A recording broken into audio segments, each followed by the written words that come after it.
What's going on, guys? Last NASCAR fan here, and welcome back to another Diecast review. And we're going to continue on with more customs. These customs were made by Diecast Driven, a really good user on Twitter, one of my really good buddies on Twitter.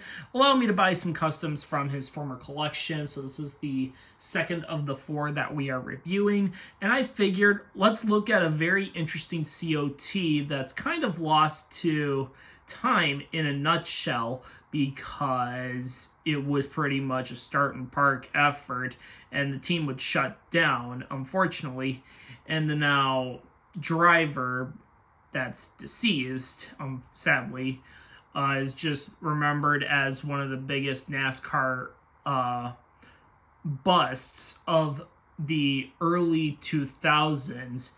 And that driver we're going to be looking at today, sadly, though, is, and I don't want to label it as a bust even because he's dead now, it's Bryan Clauson's 2008 Guitar Hero World Tour Target Dodge Charger for Chip Ganassi Racing. Now, Bryan Clauson himself rose through the ranks of USAC and then made his way to the Arca series, and then was promoted to the Busch series part-time, and then eventually to full-time, and then being replaced in and out for Kyle Krisiloff, and then back to Dario Franchitti when he returned. Unfortunately for Clauson, though, he was then moved up to Cup. That resulted in 3 DNQs spanning from Falls Charlotte, Bank of America 500, the Atlanta Bass Pro Shops 500, and then Texas for the Dickies 500. And all of them, Bryan Clauson would DNQ, sadly. But this scheme actually had decals made, and I'm really happy.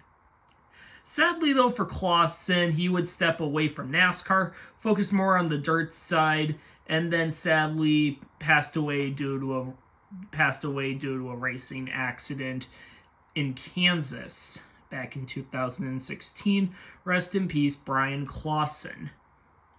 And that's why a lot of people don't remember Bryan Clauson, because he was just another one of many developmental drivers from multiple powerhouse staples that faded away, basically. And I still don't want to label him a bust because he's dead, and it's very disrespectful.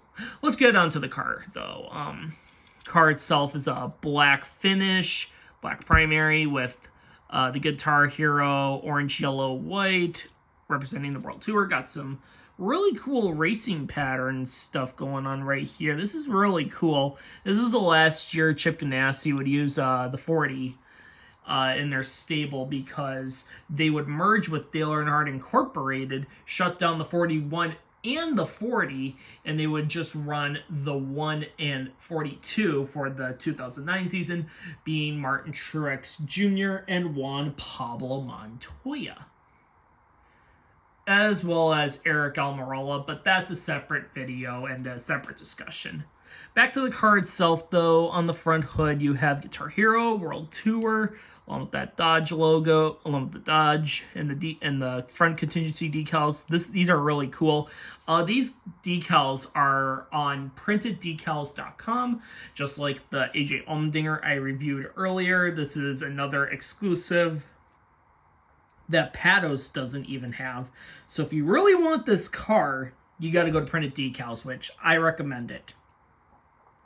Really good graphic designers on there, and they're willing to take some. They're willing to take in requests, submissions, and other such, which is really nice to see some of these very obscure paint schemes get decals made, because it's basically almost lost time in a nutshell.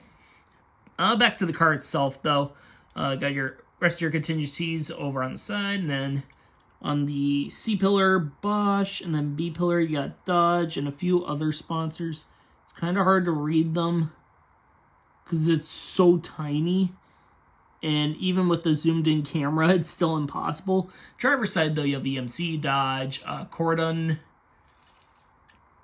Guitar Hero, and Target. Target's on the quarter panel, and then you have Tums on the deck lid. And then on the TV panel, you have Target and Guitar Hero World Tour, along with the rookie stripes. But anyways, thank you so much for watching this diecast review. Comment, like, subscribe, hit the notification bell for brand new videos. I will see you in the next diecast review. Whatever. Take care, everyone. Have a good one. Keep on collecting.